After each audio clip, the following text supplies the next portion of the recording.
पहले यहां पे आप देखिए कि जो खबर है, जहन्नुम की आग में जल रहा है इजराइल, यूजर्स करने लगे पेट्रोल की बारिश की दुआ।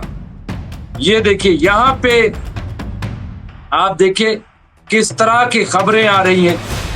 गजा में कुछ महीने पहले भीषण जंग लड़ चुके इजराइल के सामने एक और संकट आ खड़ा हुआ। इजराइल सदी की सबसे बड़ी आग का सामना कर रहा है। यहाँ के जंगलों में आग तेजी से फैलती जा रही है और कई मकान इसकी चपेट में आ गए, जिसकी वजह से लोगों को अपने मकान छोड़कर भागना पड़ रहा है। बेकाबू आग को देखते हुए इजराइल की नेतन्याहू सरकार ने राष्ट्रीय आपदा की घोषणा तक कर दी है। यहाँ पे आप देखिए ये खबर जो है मैं समझता हूँ बहुत बड़ी। इजराइल में फैली इस आग के कई वीडियोस सोशल मीडिया पर खूब वायरल हो रहे हैं। इन लपटों के बीच फंसे लोग अपनी जान बचाने के लिए भागते नजर आ रहे दिखाई दे रहे। इतना ही नहीं, आग के कारण हजारों मकान और गाड़ियां भी खाक हो चुकी, हजारों मकान और गाड़ियां खाक हो चुकी है। वायरल हो रहे वीडियो में देखा जा सकता है कि कैसे जंगलों में लगी आग विकराल यानी भयंकर रूप इख्तियार करती जा रही है। सोशल मीडिया पर कई लोग इन वीडियो को शेयर कर रहे हैं। यूजर्स ने इस आग को हमास और फिलिस्तीन के खिलाफ इजराइल की जंग से जोड़ दिया और तरह तरह के कमेंट्स भी कर रहे हैं। ये सोशल मीडिया पे चल रहा है। इजराइल के जंगलों में लगी आग इतनी विकराल हो चुकी है कि यरूशलेम से करीब 19 मील पश्चिम में लोगों को अपने घरों को छोड़ने पर वो मजबूर होना पड़ा। वहीं एक टेलीविजन नेटवर्क को अपना प्रसारण भी बंद करना पड़ा।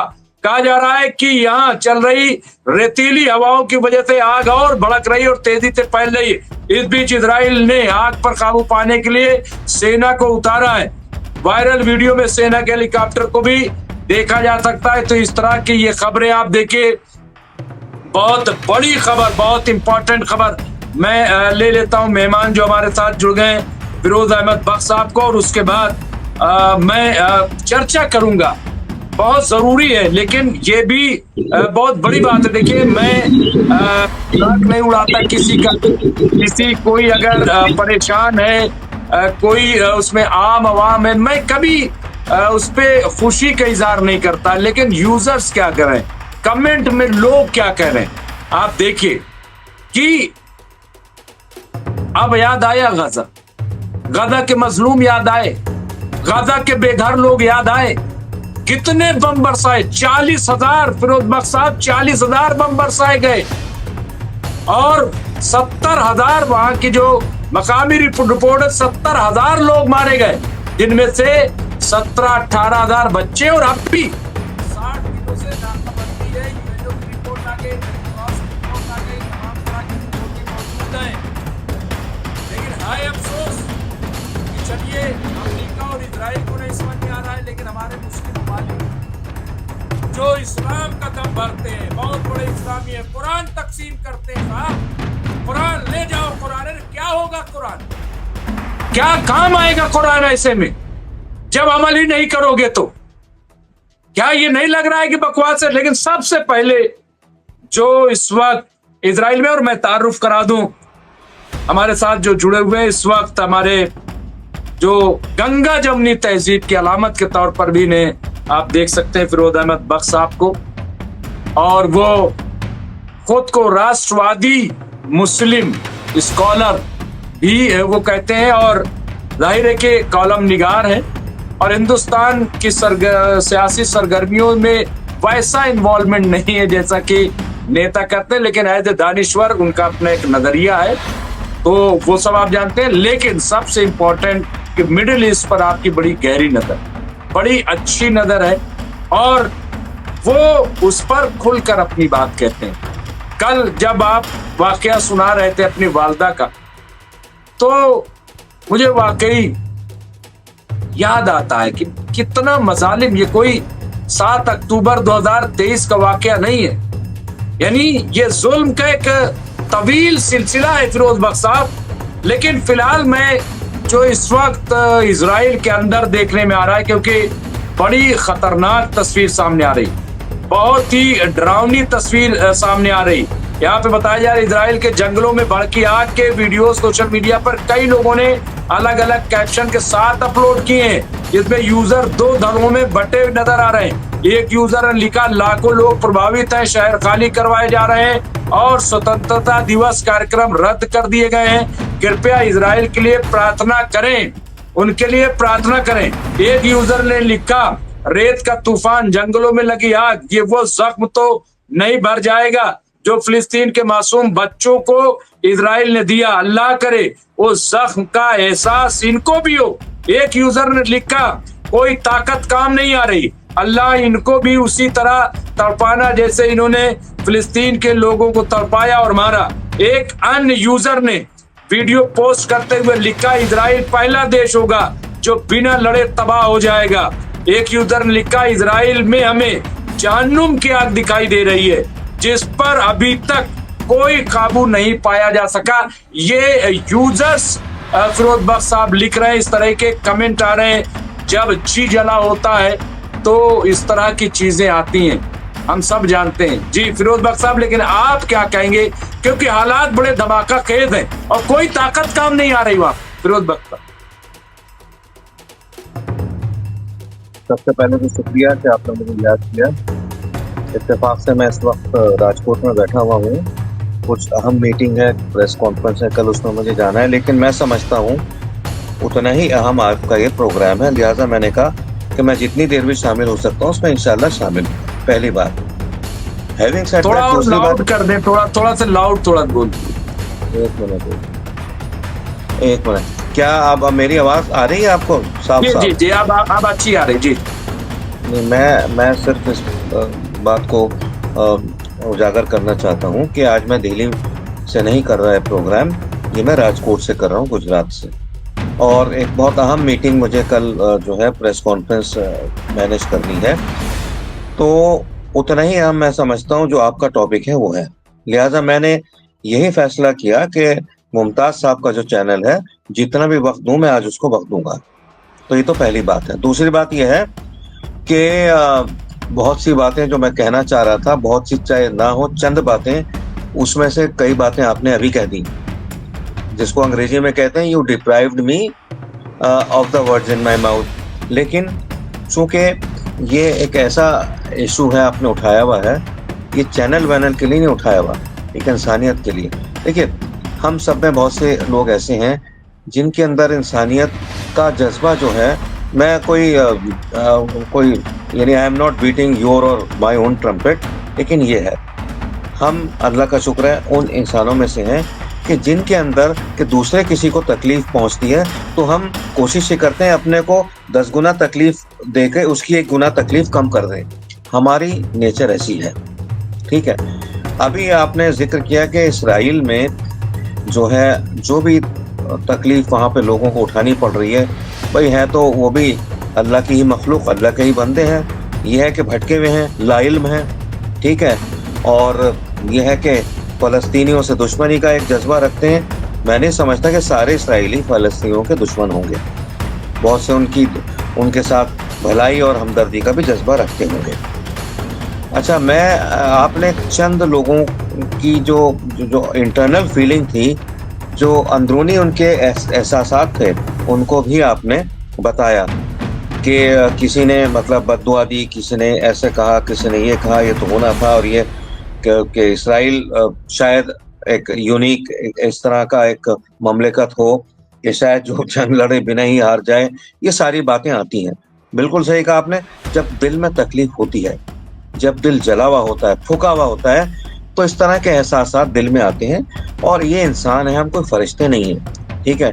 तो ये चीज़ें दिल से निकलती हैं, और कुछ लोगों के दिल से ऐसी निकलती हैं कि वो फर्श से अर्श पर अल्लाह के पास चली जाती है, ठीक है ना। ये जो सिलसिला है 1948 से 75 साल हो गए फ़लस्तीनियों को जुल्म भुगतते भुगतते। मैं अपने बचपन से देख रहा हूँ, अपनी माँ का मैंने बताया, वाक़या बताया, ठीक है। मैं एक चीज़ और इसमें जोड़ देना चाहता हूँ। एक इंटरनेशनल कॉन्फ्रेंस थी जो कि यहाँ थी आपके रोम के अंदर थी। वहाँ पर हर मुल्क के लोग आए हुए थे, ठीक है। उसमें एक इसराइल का भी मतलब लोग आए हुए थे, ठीक है। उसी तरह से कॉन्फ्रेंस यूएसए में थी, उसमें वो भी इंटरनेशनल कॉन्फ्रेंस थी, उसमें भी इसराइल के लोग आए हुए थे। मेरी उनसे सलाम दुआ होती थी, मैं उनसे बातचीत करता था, बहुत अच्छे से मुझसे बात करते थे। मैं उनकी तारीफ नहीं कर रहा हूँ, मैं ह्यूमन फीलिंग्स की बात बता रहा हूँ। मैं उनसे कहता था कि यार तुम तो इतने अच्छे हो नेचर में, इसराइल के हो, लेकिन तुम्हारा मुल्क इस बेदर्दी से कत्लो गारत गरी में मसरूफ है बेगुनाह फ़लस्तीनियों की, ये सब मतलब आप लोग कैसे बर्दाश्त करते हो। उसने फिर अपनी तरफ की बात बताई। उसने ये कहा कि हम तो सारा दिन जो है अपने ये सोचते हैं कब बंकर में जाना पड़े, कब कहाँ से मिसाइल आ जाए, और हम तो अमन चाहते हैं। तो ये असल में जो भी शहरी होता है, चाहे वो इसराइल का हो, इंडिया का हो, पाकिस्तान का हो, चाइना का हो, यूक्रेन का हो, रशिया का हो, एक आम जो नागरिक होता है, आम जो शहरी होता है, वो हरगिज़ भी लड़ाई जंग नहीं चाहता। वो चाहता है दिन में उसको 2 वक्त रोटी मिल जाए, कोई दवा वगैरह का ज़रूरत है वो मिल जाए, और जो ये है कि जो भी उसकी इस तरह की ज़रूरियात हैं वो हो जाए। अब आखिर में आपके सवाल के जवाब के मैं इख्तिताम पर पहुँचते हुए कहूँगा कि इसराइल में जो आप मुझे सुन रहे हैं रज़वी साहब? नहीं, हम वतन गोश हूँ। अच्छा, शुक्रिया। तो ये जो वहाँ आग लगी है, देखिए कोई भी किसी भी इंसान को किसी भी तरह की तकलीफ पहुंचे, भले ही वो कोई हमारा दुश्मन मुल्क का नागरिक हो, वहाँ का बाशिंदा हो, ठीक है, जैसे हम इसराइल को अपना दुश्मन मुल्क तस्लीम करते हैं या पाकिस्तान को या चीन को करते हैं, लेकिन एक आम बाशिंदा अल्लाह की मखलूक होता है, और यह है कि हम तो यही दुआ करते हैं किसी को तकलीफ ना पहुंचे। लेकिन ये सब जो इसराइल में हो रहा है, ये वहाँ के जो बाशिंदे हैं, बाशिंदे तो बेगुनाह होते हैं, वो इसलिए सफ़र कर रहे हैं, इसलिए वो भुगत रहे हैं कि उनका जो राजा है, उनका जो मतलब प्रेसिडेंट है, प्राइम मिनिस्टर है, उसकी वजह से ये सब हो रहा है, उसकी दरिंदगी की वजह से, चाहे वो ज़ेलेंस्की हो, चाहे वो नेतन्याहू हो, या कहीं भी पास में कुछ हुआ हो। इस किस्म के जब हेड्स ऑफ स्टेट्स हो जाते हैं, तो उसका खमियाजा वो नहीं भुगतते। नेतन्याहू को कुछ नहीं होगा, उसको कोई गोली नहीं मारेगा, उसको कोई फांसी पर नहीं लटकाएगा, उसको इंटरनेशनल कोर्ट ऑफ जस्टिस भी नहीं रगड़ेगा, वो बड़े आराम से निकल जाएगा। ज़्यादा प्रेशर अपने ऊपर देखेगा तो कनाडा, यूके, यूएस वहाँ सेटल हो जाएगा, जब तक भी वो जिंदा है। ये लोग ऐसे ही करते हैं, ठीक है। लेकिन मैं बस आपका जवाब पूरा कर रहा हूँ आपके सवाल का, कि देखिए ये जो आग लगी है, कहीं ना कहीं देखिए अल्लाह में हमारा मुसम्मम जो है विश्वास है, यकीन है।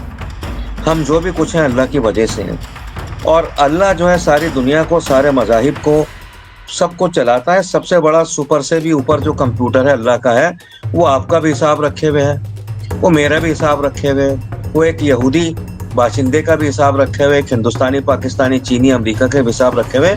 ऐसा उसका सुप्रीम कंप्यूटर है। वो अपने हिसाब से देर आयत दुरुस्त आयत, रस्सी खुली छोड़ देता है, लेकिन एक्शन जरूर होता है, ठीक है। और भाई हम तो मतलब उस खुदा में इतना मुसम्मम यकीन रखते हैं, और ये जो हो रहा है खुदा की जानिब से हो रहा है।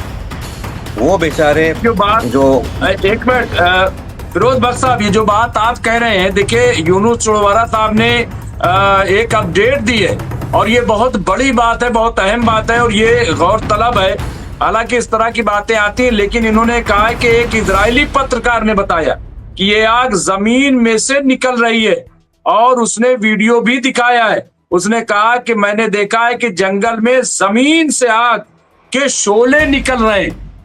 ये आप देखिए, ये बहुत बड़ी बात है। अगर इस तरह की चीजें हैं, वैसे तो हम सब जानते हैं कि जमीन में तो आग है, पानी के साथ साथ आग भी है, हम सब जानते हैं।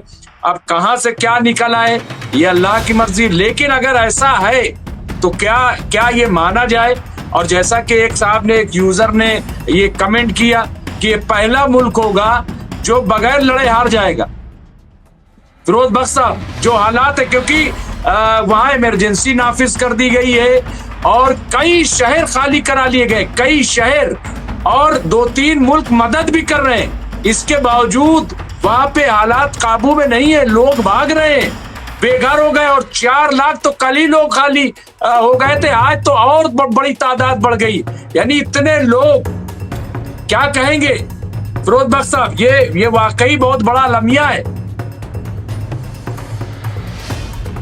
अब 7 अक्टूबर को जब ये जंग शुरू हुई और हमास की हिमाकत से शुरू हुई और उन्होंने 1200 लोगों को मार के, कुछ को यरगमाल करके अपनी छाती चौड़ी की कि हमारे तो 100 इंची की छाती है और हमने बहुत बड़ा काम कर लिया। इसराइल जहाँ के एक चिड़िया का बच्चा भी पर नहीं फड़क सकता था, हमने ये कर दिया। बहुत से लोग सोच रहे थे, और बहुत से पढ़े लिखे मेरे दोस्त, हद तक के जो वकला की लेवल के और जजेस के लेवल के लोग थे, मेरे ही दीन धर्म मानने वाले, वो भी छाती पीट रहे थे, अरे तो कमाल कर दिया। लेकिन उस वक्त भी मेरे दिल में था ये अच्छा नहीं हुआ। इसराइल बड़ा ही जालिम मुल्क है और वो चाहे खुद को भी तबाह कर ले, ये इनको भी तबाह कर देगा। मुझे इस बात का डर था। आज जो भी है 1.25 साल हो गया, ये हो रहा है। आधा फलस्तीन खत्म हो गया, ठीक है। अब फलस्तीन का पता नहीं 2 नेशन थ्योरी में वो बसे हैं। तो अल्टीमेटली जो आप, अब यह है कि जो भी कुछ इसराइल में हो रहा है, मैं एक चीज जरूर कहूंगा फिरोज बख्श साहब, देखिए ऐसा है कि जो 7 अक्टूबर 2023 को हुआ, उसके बारे में यूएनओ में बाकायदा ये रिपोर्ट आई कि ये जो हुआ ये क्यों हुआ। 1.5 लाख लोग 2007 से 23 तक मारे जा चुके थे और उनको कैदी बना लिया गया था। फिर जिस तरह से वहां पे अब्राहम अकॉर्ड की तैयारी चल रही थी और वहां पे पूरा ग्रेटर इजराइल बनाने की तैयारी चल रही थी, ये तमाम चीजें अगर आप देखेंगे, और वो तो मर ही रहे थे। हम ये नहीं कह रहे हैं कि उन्होंने बड़ा अच्छा किया, लेकिन उसमें बहुत सारी बातें आ रही। उसमें तो ये भी कहा जा रहा है कि इसमें मोसाद भी शामिल था। ये बात जो है, खबर तो नेतन्याहू को भी पता हो गई थी कि ऐसा हमला होने वाला है, लेकिन छूट दी क्योंकि 7-8 महीने से प्रोटेस्ट नेतन्याहू के खिलाफ चल रहा था। नेतन्याहू की सरकार खतरे में थी, आपको पता होगा। तो इसमें अभी क्या चीज निकल के आएगा कुछ नहीं कहा जा सकता, लेकिन ये कि वो लोग तो मर ही रहे, ऐसा तो है नहीं कि मर नहीं रहे। जी मुमताज साहब, आपने बिल्कुल सही फरमाया। ऐसा है कि जब जुल्म बहुत ज्यादा हो जाता है, तो यही है, हमने पुरानी अपने किताबों में भी पढ़ा है और जो हर धर्म के जो स्क्रिप्चर हैं उनमें भी इसी बात की निशानदही होती है।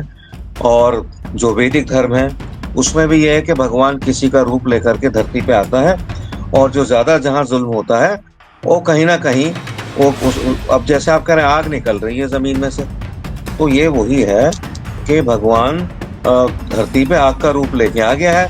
अब उसको चाहे आप मर्यादा पुरुषोत्तम लॉर्ड राम कहो, या आप मोजिस कहो, हजरत मूसा अलैहिस्सलाम कहो, या आप अल्लाह कहो, जो भी कुछ है ये सब अल्लाह की मर्जी से हो रहा है और ये एक मुआजिज़ा है। जैसे हजरत मूसा अलैहिस्सलाम के वक्त में क्या था, वो उनकी जो मसा थी वो क्या सांप बन गया था और वो उन पे जुल्म हो रहा था, और जब वो समंदर पार करना चाह रहा था उनका खानदान, उनकी फौज, तो पानी जो है उस पर पुल बन गया था। ये मुआजिज़े अल्लाह की जानिब से होते हैं। और ऐसा नहीं कि मुआजिज़ों का दौर चला गया। मुआजिज़ों का दौर जो था वो मतलब 2000 साल पहले या 1500 साल पहले था। मुआजिज़े आज भी होते हैं, लेकिन वो आज ही की सूरत में होते हैं। ये भी अल्लाह की कारस्तानी है, ये भी अल्लाह की कारीगरी है। मतलब अल्लाह से बड़ा टेक्नीशियन कौन होगा। तो ये जो ज़मीन से आग निकल रही है ना, वो अच्छा, वो आप नहीं कह रहे, वो मैं नहीं कह रहा, वो कोई पाकिस्तानी या कोई तुर्किस्तानी नहीं कह रहा, वहीं का जर्नलिस्ट कह रहा है। तो ये सारी चीज़ें भाई मेरे अल्लाह की जानिब से होती हैं, और अल्लाह में यकीन रखो, अल्लाह के रास्ते पर चलो। हर सूरत, हर जुल्म का जो जवाब है वो अल्लाह की तरफ से आएगा, ठीक है। मेरा ख्याल ये है कि फ़लस्तीनी लोगों ने जितनी कुर्बानियाँ दी हैं, और कुर्बानियाँ अभी ख़त्म नहीं हुई हैं, कुर्बानियाँ आगे भी दे सकते हैं, ठीक है। जितनी कुर्बानियां उन्होंने दी हैं, मेरा ख्याल ये है कि आगे आने वाली जो नस्लें हैं, आगे आने वाली नस्लें जितनी यहाँ दोज़ख उनके बड़ों ने देखी है, वो बच्चे जन्नत के रूप में रहेंगे जो जो जो उनके बड़े जो हैं भुगत के गए हैं। और उस रास्ते पे मुझे लगता है, हालांकि गजा बिल्कुल ही एक कब्रिस्तान बन चुका है और वहाँ मेरे ख्याल से 10-20 साल लग जाएंगे उस शहर को खड़ा होने में। ठीक है, ट्रम्प साहब ने कहा था आते ही, अरे ये हम यहाँ पे ग्रेटर इसराइल बनाएंगे, हम इनको सिनाई भेज देंगे, हम इनको जॉर्डन भेज देंगे, इजिप्ट भेज देंगे। ऐसा पॉसिबल नहीं है। आप कितने बम फेंक लें, 40,000 टन बम यहाँ गिर चुका है। मतलब वहाँ बहुत दिन तक खजूर के दरख्त नहीं उगेंगे, वहाँ घास नहीं उगेगी। लेकिन जैसा भी है, अगर अल्लाह की मर्जी शामिल हो गई तो बजाय 10-20 साल क्या 5-7 साल में वो शहर खड़ा हो जाएगा। तो सब चीज़ें अल्लाह की जानिब से रेगुलेट होती हैं। सबसे बड़ा जो रेगुलेटर है वो अल्लाह है। और आप ये देखिए कि यूएई में, दुबई कैसा था, आप वहाँ गए होंगे या आपको पूरा आइडिया होगा उसका, कि वहाँ रेगिस्तान था और आज वहाँ ऐसी हरियाली है कि जैसे हिंदुस्तान में नहीं है, जैसी यूके में नहीं है। तो सब अल्लाह की जानिब से होती हैं चीज़ें। और एक बात मैं इसमें और ऐड कर दूं कि मौजूदा जो सूरत हाल है, अमेरिका और ईरान में जो भी कुछ खिचड़ी पक रही है, उसमें कुछ ऐसा भी हो सकता है कि ईरान कहीं ना कहीं अमेरिका को, मैं तो मजाक की बात कर रहा हूँ, अपने जाल में फंसा ले। अमेरिका तकरीबन ईरान का जाल तो नहीं कहना चाहिए, यानी ईरान कहीं ना कहीं अपने पाले में ला सकता है या ला रहा है अमेरिका को। अमेरिका की भी समझ में आ रहा है, इससे इसराइल का जो पूरा सिस्टम है वो बड़ा जला भुना हुआ बैठा हुआ है। वो अमेरिका को दरकिनार नहीं कर सकता और वो मतलब यह है कि उसके समझ में नहीं आ रहा वो क्या करे। लेकिन तबाही के रास्ते पर उसके कदम पीछे नहीं हट रहे। ठीक है, लेकिन जितनी वो तबाही करेगा, जितनी वो बेगुनाहों की जान लेगा, रज़वी साहब।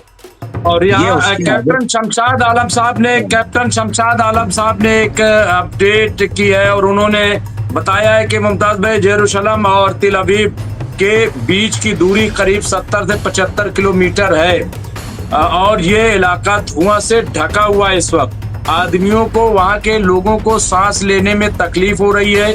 कच्चे पेड़ ऐसे जल रहे हैं जैसे चिता की सूखी लकड़ी, इस तरह की। और ये तस्वीरें भी हम देख सकते हैं। हम ये तस्वीर आप अगर देखें तो आपको अंदाजा हो जाएगा कि वाकई किस तरह के ये आप देख लीजिए कि कितना भयंकर ये मंजर है, कितना जो है डरावना ये मंजर है।